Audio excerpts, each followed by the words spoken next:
Flight Boss, bitch, you know, for sure. You're not listening to the Mind Evident ASTERISMS, Flight Boss, the Archangel Uriel, and I'm here to carry out God duties and motherfucker responsibilities. And right now I want to get everybody to understand how to understand the ecliptic and precessions. How to fully understand it. You know what I'm saying? Because as an astrologer, it's our duty. And once we understand it like this, we will be able to understand that it's just one system. There's no such thing as a tropical versus sidereal, but you can go to my previous videos to know which actual one is more consistent though. But for the most part, this is understanding the ecliptic. So the ecliptic, listen, there is no such thing as two zodiacs.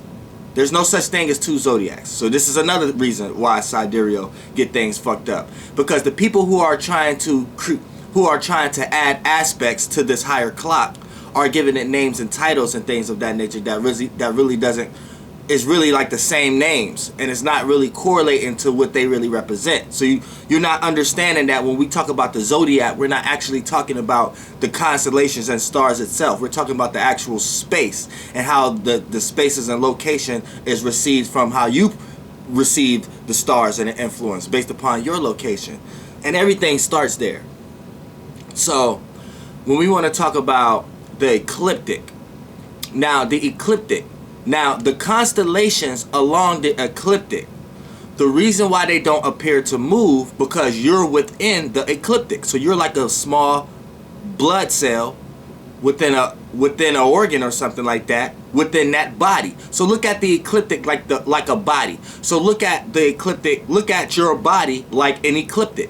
And your solar system, your chakras, travel through your ecliptic. So it never leaves the ecliptic. So when you look at our planetary solar system, our ecliptic body is made up of the constellations Aries through Pisces. So for an example, say you are the ecliptic, right? And you got the chakra solar system running it within you. Now, this is why things perceived to be moving backwards to a blood cell within you, which, as you being a human, you like a blood cell within this being we are in. So you have to look at it like these are bodies. Now, as this ecliptic moving, it appears not to move. Your blood cells don't appear to be moving same way you are in a car, and you can put something to drink into another cup and it don't spill off as fast as the car going, because you're within the car. So you're within the object that's actually moving. So not only as you are on Earth, look at all the ecliptic and all the constellations that ring around the belt of the ecliptic. Look at that as you too. So you are within that being. You're not outside of that being, you're within that being. So any constellation that's outside of the ecliptic is gonna correlate more to what they want to quote unquote call the Vedic or sidereal system, which really is just the same astrology system. That's just how we can correlate the higher clock, and we created how to formulate the higher clock from understanding our local clock. See what I'm saying? Now, for the most part, when you look at all the constellations outside the ecliptic, these are bodies outside of us, influences outside of us. You see what I'm saying? So when we get here, within the ecliptic, you have the 4 royal stars. This is my moon sign, fixed star and Taurus. This is why I'm able to speak about it in the way I'm speaking about it. Now, as far as, at least I'm speaking about it like no other astrologer. You see what I'm saying? Now, but if you're an astrologer, you're going to be able to resonate to some degree. Even if you don't agree with everything I'm saying, you're going to have to agree to some terms and conditions what I'm saying. Now, as far as the ecliptic, now look at you as, say you are an ecliptic, right? And that you got bodies outside of you. You're related to somebody else. Say you're walking past somebody, right? Then you're walking past somebody. But look at it from the point of view of a blood cell within you, right? Time seems a lot slower, whatever like that, right? So it's going to seem like that person is moving backwards while you're moving forward from your blood cell perspective. Now, say we are blood cells and we're trying to calculate this for ourselves, right? Now, say we're calling an outside being the same thing we're calling ourselves, aka we're calling our Aries on the ecliptic, right? Now, say they're saying it's 2 zodiacs now. In the sidereal and Vedic, there's an Aries also, right? So now we're trying to say that Aries is in a Pacific place different than the tropical Pacific place, where they're misunderstanding that tropical is explaining the space and location where the stars originated. So when we go back to 2,000 years before, this is where the stars actually was first perceived. So this is where we think it was formulated at, which we don't even know that for sure. But let's just say that's where the Aries or stars was at the zero equinoxes. That's where the Libra stars is at. That's where the Capricorn star is at. That's where the Cancer star is at. Now, as far as the travel, we start to add our outside influences, give them the same names as our influences. So we give the outside of the ecliptic same representations as what's going on within our ecliptic, and this is where we get confused at. Where really you have to look at it from the perspective that we are the ecliptic. So yeah, we're on Earth, so we're traveling through our ecliptic, but this ecliptic is us. So everything within our ecliptic is traveling within its space as a whole. And we are a part of that space, all as an astral group. So that's how you have to understand the ecliptic. The ecliptic is not something that is like a line that a lot of planets and stars is just traveling through. The ecliptic is actually our being, our body, our belt. You know what I'm saying? It's as one. If we was something outside of this ecliptic and drawing us from Aries through Pisces would be one thing to that being. You get what I'm trying to say? It will be one body. But since you are a being within it, a small being, blood cell within it, looking without it, from within it, you're trying to correlate everything from a particle, from a wave perspective. This is why I don't understand why everybody trying to do flat Earth and round Earth. Is really a wave. But you know what I'm saying? You're trying to pay too close attention to the left brain and particularize a wave. That's really all you're doing. But if you truly understand astrology, you'll understand wave and then separate things from that perspective. Understand where waves are together. And once you get higher consciousness, you got higher perception, so you will be able to look at things from a particle point of view in that realm, which is way larger than this realm. But I'm trying to elevate your consciousness for the most part. So that's when you're looking at the ecliptic, and that's how you understand precessions. So it's like we're moving through space as one, as this whole body, our whole ecliptic belt.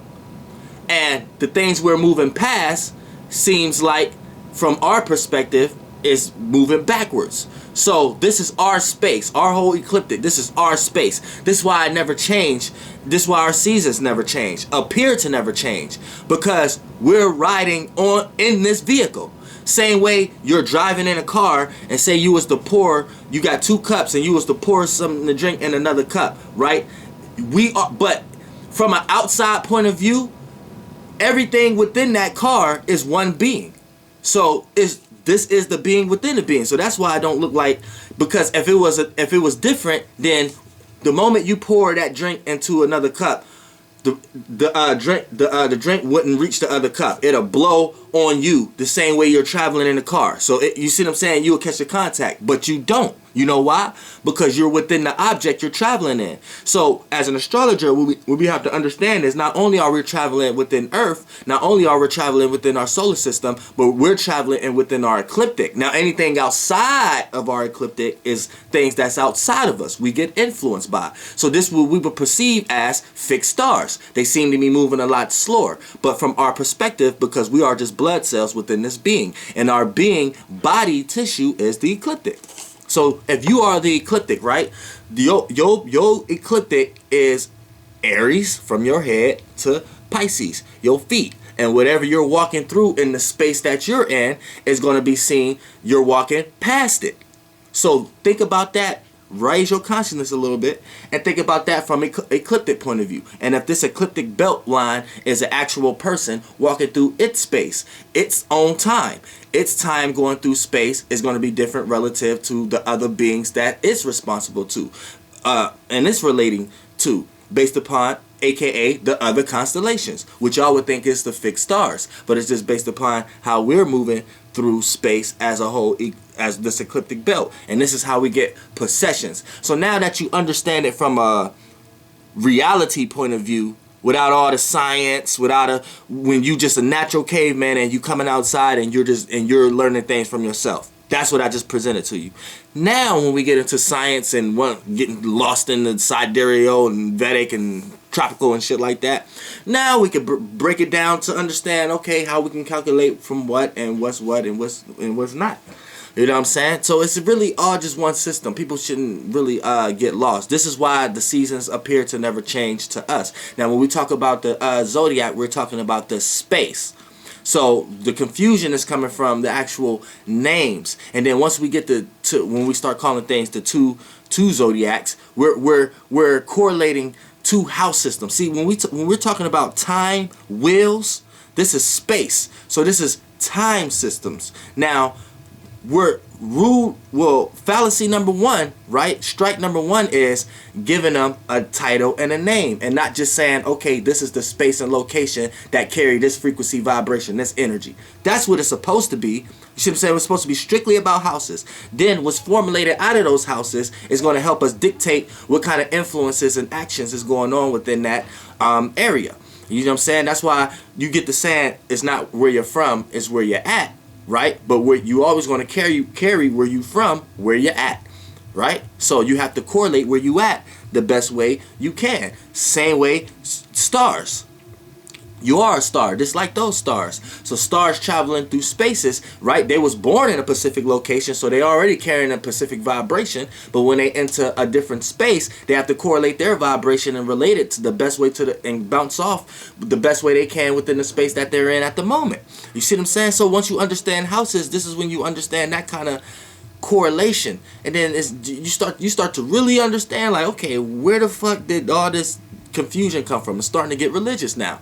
You know what I'm saying? But for the most part, when we look at the houses and the zodiac, we're just mainly talking about the spaces. So where we get confused at is calling that the Aries space. This is why I always say the houses rule the signs. You know what I'm saying? Those first. You know, it's the houses. The houses rule the signs of the planets. Then they got formulated out of those rainbow waters. So this is why they carry certain attributes and they carry certain vibrations. So this is why when a star or a planet is in a different place or a different location, this is why we can calculate if it's in a damaged place, or if it's in a good place, if it's a benefit right there, or if it's a malefic right there, because we know the frequency vibrations of where it came from. You see what I'm saying? So we know what space it don't like to be in and what space it likes to be in. This is how we understand that. Now, you trying to say that there's an astrological system out here that tells you, wait, everything is based on a fixed star, and then you don't even know if that fixed star is beneficial or malefic or not. You just know the influences, but you're going to sit here and tell someone that you could make a horoscope based upon fixed stars. Then that's false. That's strike number one. See, this is why I started coming to the conclusion in the first place about the sidereal and shit. You see what I'm saying? Because you going off something that you have to believe. You're not going off something that you cannot actually perceive for yourself. Now, once you perceive it for yourself, you can actually understand what influences have on you. Same way, my moon conjunct Antares. So me knowing myself and where I'm at now, I know this influence is getting from me. But if I was to do it another way around and say, like, okay, the stars actually rule the space, then we're going to actually have to say wherever the Aries stars is at, it control that space. So say the Aries stars right now, y'all want to say is in Taurus, the Pisces stars is in Aries, right? So for an example, y'all would have to say that Pisces rule that space. So whatever energies that Pisces always gave off, where it was at, it should give it off in that space now. But if we was to rotate in a certain space and it don't give off that season, say we was to rotate in that space, right? But we experienced the same season or the same influences from our perspective and how we're relating to the planets, right? Other than it being different because the stars is in a different place, then that should give you a hint right there Okay, it don't matter where the stars is at. It just matter what space we in. So Earth could be in a Pacific place, then it's gonna be influenced a certain way. You know what I'm saying? When Mars is in Capricorn, it's gonna be way different than it is when it's in Pisces. It's not gonna be no fixed nature. So when we talk about the fixed signs has fixed natures, right? Because we're not in that level of life. So we're trying to say we're ruled by something outside of us. See, that's all, I'm hitting it right there. That's the religious aspect. When we talk about Vedic and sidereal, right? It's basically, when it all boils down to it, you're actually saying you're ruled by something outside of you. So you're ruled by outer influence, and you have no control over it. That's really boils down to you. Because if you're trying to say that our ecliptic is ruled by something else that we are unaware of, the morals and the traits of those beings and shit like that, then basically you're trying to say we are controlled by influences and we have no control over our destiny in life, and it's already predestined for us. That's really what, if you really understand frequency, vibration, and energy, and you really into astrology, you really ain't got no choice but to come to that conclusion. And I challenge all astrologers, y'all ain't got no choice but to come to that conclusion. At some way, shape, or form, if you was to really break it down, when you talk about sidereal or Vedic or whatever like that, at some point it becomes star worship. No way around it. Because basing any system off a fixed star is going to correlate to that. And you don't, and if you don't actually know what energy or how that fixed star is relating, but you're basically saying it controls your relationships in the realm that you are in, that's predestined. That's false divination. You know what I'm saying? That's false determination. Now, it might be a little hard for me to break down how I actually came to that actual conclusion, because once you're doing something for so long and doing both, you end up realizing certain things. But to actually, all that experience, all that time and days that it took for you to come to that conclusion, it's kind of hard for you to break that down into like a proper way in one or two sentences that allow people to understand, like, oh, that's specifically how he came to that conclusion. So it's like it's going to be a build on. So I'm going to do an onslaught of these videos. I'm not going to stop. I'm doing other shit, but for the most part, it's just basically bringing shit together. You know what I'm saying? So everything could come together as one and not be all scattered into a whole bunch of other shit. But you know, yeah, flight bus. It's like almost, I am astrology basically then, because it's like it's really all one. Like, you know what I'm saying? It's not even a separate system how people trying to make it now. Like we need to combine two systems. It's not even that. Once you really come to the conclusion, like it's not even that either. Like, you know what I'm saying? So when we're looking at the ecliptic and we're looking at the precession, you need to understand that the ecliptic is the overall body we are in, and we are moving through. And this is why we are in the age of the centaurs. We're not in the age of Aquarius. We're in the age of the centaurs. The way we have calculated the time of how to look at age is absolutely wrong. Because look, from 2,000 years ago, everything was just one. Now that's the system I'm still clinging on to.